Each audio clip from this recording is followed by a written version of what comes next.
And I thought, I've just written some stuff here that I've done, and I'm writing a song with Trans at the moment, and I just hope that you like the material that I like. And because I had the issue with the Alex situation, and I knew that it was going all tits up for me, I just thought, why don't I take someone's advice and I'll re-record these songs again with a new vocalist and permanently do it. So Darren had to go in touch with me, and he said, listen, that album you did with Alex was really good, but why don't you go back into it and re-record the songs again, make them better? And I went, yeah, maybe we should.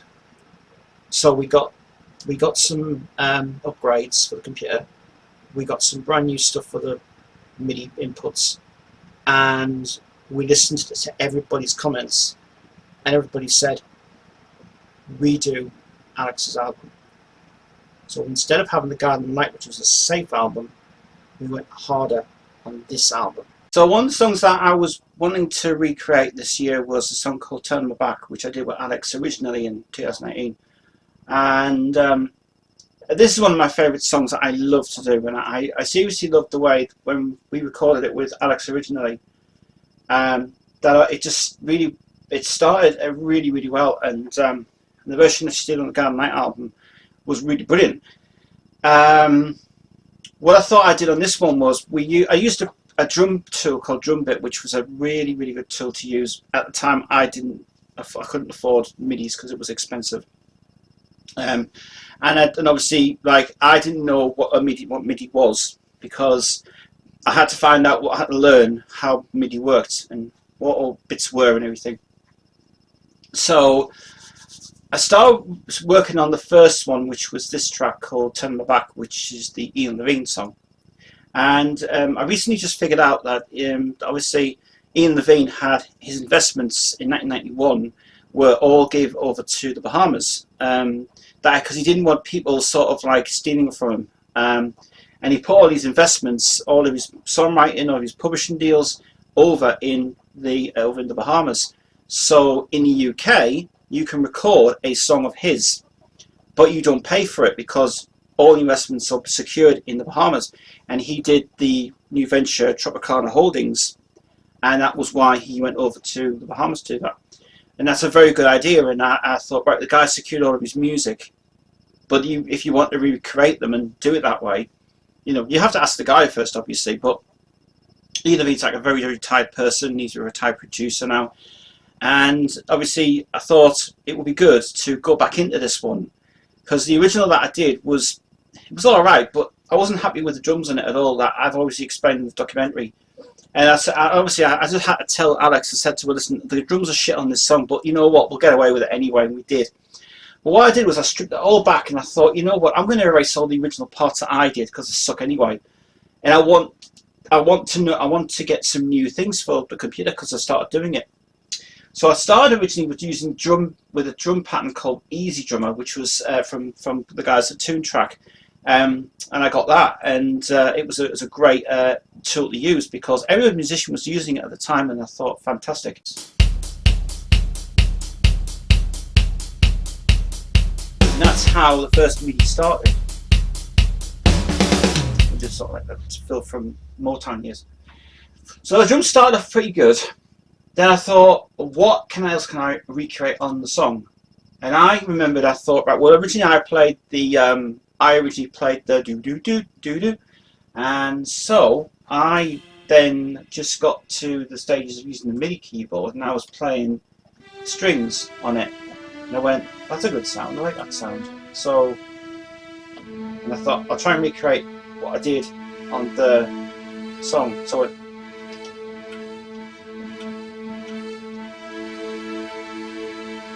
these are not actually the strings that are on the actual finished record, because these have been changed. I couldn't remember what they were.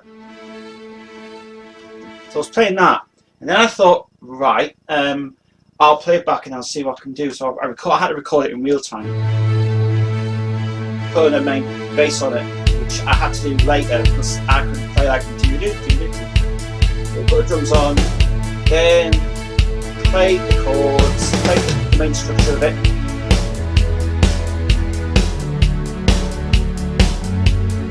Remembered exactly how to play it. I did some mistakes on the midis, and I realised I realised, oh crap, I fucked up on the midis. But when you go inside it though, you can actually go on these little blocks that came up, and I went, wonder what they do.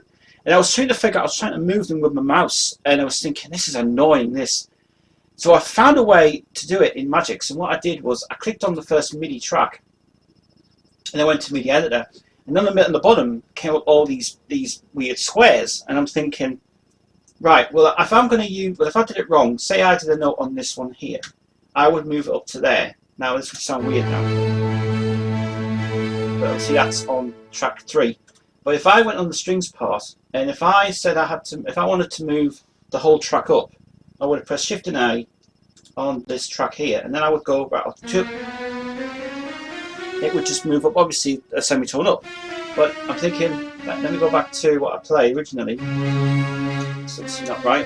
It's not right. So I went to the A, and then I went down. I went, well, that's weird. And then I went up, and I went, that's how you move it. So that's cool. And then I thought, right, so that's where I made mistakes, and I had to chop it a little bit and edit in MIDI and do that. So that's the first thing I did. Then the next thing I did was do a bass on it, which I added a new bass track to it. And I had to learn how to play bass on this. And it wasn't easy. And it took me about like 2 weeks to do it. And I used the Rickenbacker bass and it was in contact. And the bass was superb. And I thought, oh, nice. And you feel that's a real bass player playing that. I don't play bass though, but it was just all done on the keyboard. But I had to really, really concentrate so much on this because I had to really think, how is it going to work for the new version? So the bass part was really easy to do. Rickenbacker bass was nice. Then I was thinking about like the guitars. How the hell am I going to get the guitar sound right?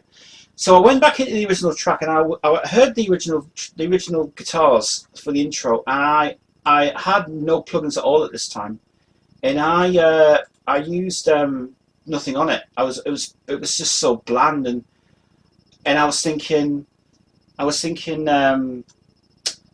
don't like the way these sound because they don't sound so really good. So I started just basically using it as before, and I thought, right, I'll try and see what I can use.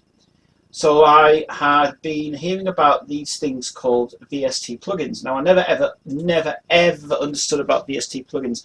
Me and Mac had told me about these things. He says these are plugins you just add to your equipment, so you have millions and millions of sounds. And I was thinking, oh great.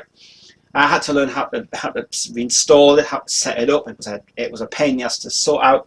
I figured out, but I said these aren't working on my computer. He says, well, there'll be a folder called VST plugins that you install first. And when you install Magix, I said, right. And he says, well, these are basically instruments you can use for MIDI. And I was thinking, oh, cool. He says, you just basically install them, and all you do is you just put the files into it. But they're all like DLL files, like the same as Windows. So I went, well, where are they? I said, I can't find them. I says, oh, they'll be in the folder VST plugins. So I went to the VST plugins folder, and they're all there. And they loaded in, and I got a shitload of plugins, and I went, this is cool. But like some of the stuff I had to install manually was a nightmare to sort out. But luckily now we got to sort it out anyway. So the drums were kind of so everything was sorted, and then I thought, right, I'll have a look at the guitars. So I played the original guitar part we did for this. That was really good, but it didn't have what I wanted. I wanted to have it more a rocky feel. It sounded too bland. It sounded like shit, and I went, oh, I've got to go back and ask Matt to re-record the guitars again.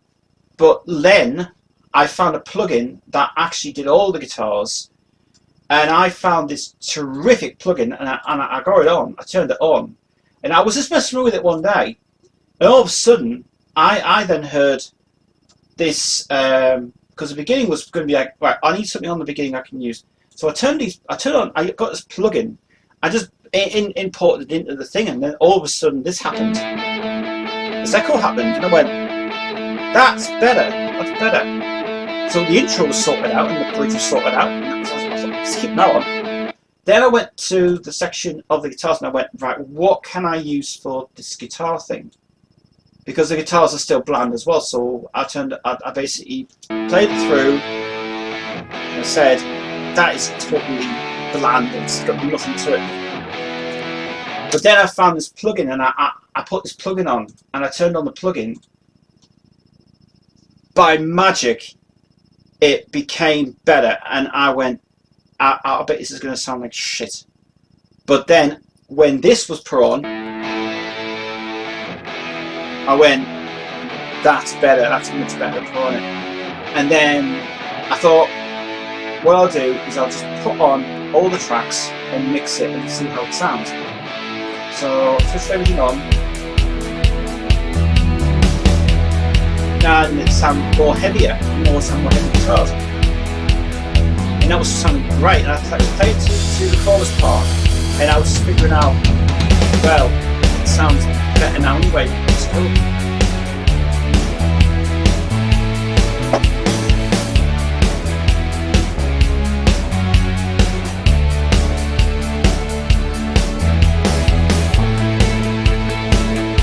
So all that sounded really good. And I thought, right, we've done the whole track now. That's the whole track finished, because I've got other guitar parts in. Then I thought, what else can I add to this? Well, the vocals are going to be sorted out anyway. So I remember playing Alex's vocal to it, and I was just messing around. I just wondered, let me have a look and see how it sounds with Alex's vocals. So I was basically just did Alex's vocal, and I thought I'll just put her in and I'll just try it and see what happens.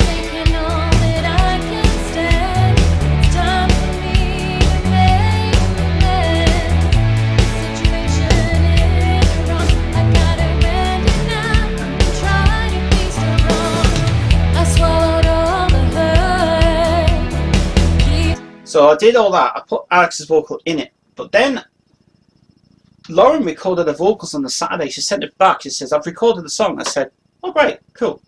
And we conversation by audio messenger, and we said, I said, I just give her some heart with some ooh, because I said I wanted it better than the original anyway. She did some oohs, she did some ahs, and she did that business anyway. So I got Lauren's vocal back, and then I heard it, and I played it, and I thought, and I just played it as she got it. I went,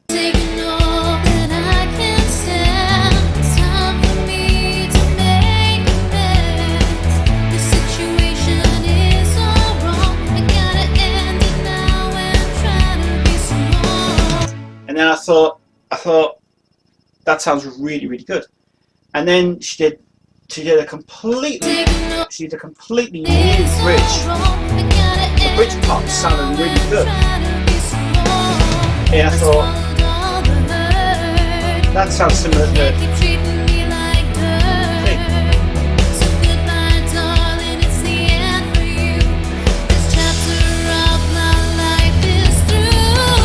so as soon as she did that bit, I just chopped it up because it wasn't in time, obviously, for when she recorded it. But I did that part. Then the chorus part, she changed it to another basic idea, and she said, if you want to do the choruses a bit more, give them a bit more punch to it and all that. Anyway, so so basically, I put in the chorus part. I just chopped it a little bit because I wanted to get rid of all the sound. And I played it, and she did this. Turning my back and walking away. Turning my back and walking away. I'm gonna quit my heart. I heard that, and I thought, wow, that is impressive. That's impressive. But something was bugging me a bit. Something was bugging me because I played the original of Alex's vocal, and then I thought, I just want to do something. I just want to see what the hell's going on. So what I did was I basically just basically soloed her bits again, and I played Alex's vocal track, and I played it.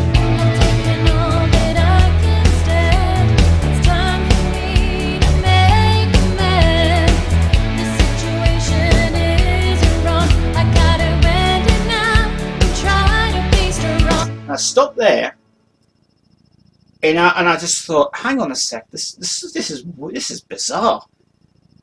But anyway, so I put. So what I did was I'm sitting here and I'm thinking, hang on a second, there's something with this song. I don't know what it is, but the two girls sound very similar. You've got a harder, rockier girl, and you've got a softer, rockier girl.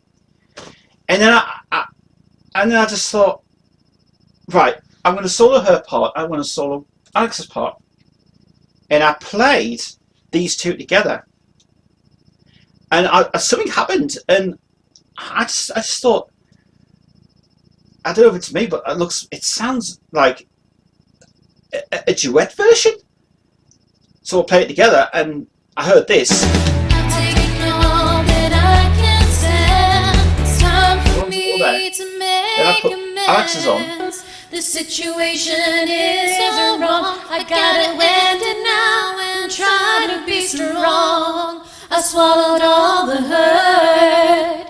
You can't keep treating me like dirt. Sounds like it's so brilliant. And I thought, darling, it's the end for you. I've got Close with the track. of my life is through. Then you have Turning my back and walking away. of course, not another super. Turning my back But I played that, and I thought, you know what? That sounds pretty good. That I thought that sounds superb. Times are spot on. And then I thought, and I started mixing it, and I went, And I was just playing around with it, and I thought, ooh, that's interesting.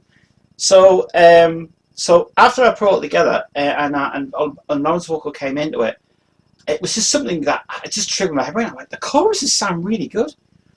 So I was kind of thinking whether to use Alex's vocal for the challenge album, but obviously Alex, we couldn't get in touch with Alex at all. So I decided I'll take Alex's vocal off, but I'll use some sort of thing for it. So so after I played around with that song, I then just we added the ooze later on, obviously, for the song. So if I just do this, shout some ooze earlier on. I've taken all that I can stand. It's time for me to make beautiful harmonies. amends. The situation is all wrong. A little bit off, obviously. I've still got to be strong. I swallowed all the hurt. You can't keep treating me like dirt. So goodbye, darling, it's the end for you. This chapter of my life is through. So after all that was put in later on in the pre-mix of it, I went to the end and I heard the chorus at the end, and I was just wondering, is she actually pulled this off now? Because this is something I really need to know, and I just hope she just found the chorus absolutely spot on. Well, what happened was, when I got it back on the day, I sat here and I was going, right, so that's going to be done, and I played it all the way through without editing it at all. And then all of a sudden she did the last chorus, and then she did this thing. And in my productions, I have never heard anything like this in my life. Everything was going superb. All of a sudden, I then get the track back, and then I'm thinking, I'm really thinking, I hope she's going to pull it off this song. So I did play back Alex's vocal originally, and it didn't sound like we needed the last line. But I was sitting there and I was thinking, let me see what she's done. Turning my back and walking away. Did you hear what I say? Turning my back and walking away. I'm gonna quit. Then I stopped it there, and I thought, right, now I'm getting a bit nervous about it. Is she pulled it off? So I put it back to where it was. I'm gonna quit part. And I'm thinking, right, now I'm hoping she's done it. And she did this, and now all of a sudden I played it, I went, what did she do? I'm gonna quit my heart.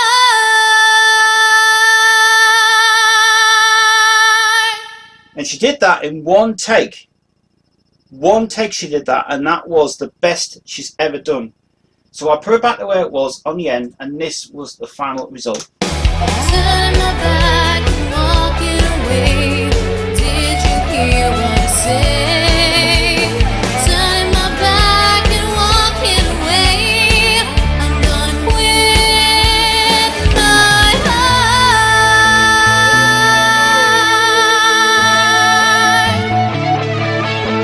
Let's see this out again.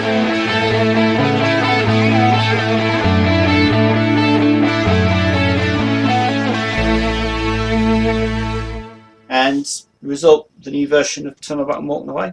And you guys can hear that on the album, and I'm happy with that. And I was crying at the end of that. Every time I keep doing the mix, I always cry. And I got very emotional at the end of that, and I went, oh, she's pulled it off, and she did a great job. And obviously, I'm very happy with the new version of that, and I'll tell you what, if you guys hear it on the CD, play it as loud as you can, because she's got a superb voice. So that's that track.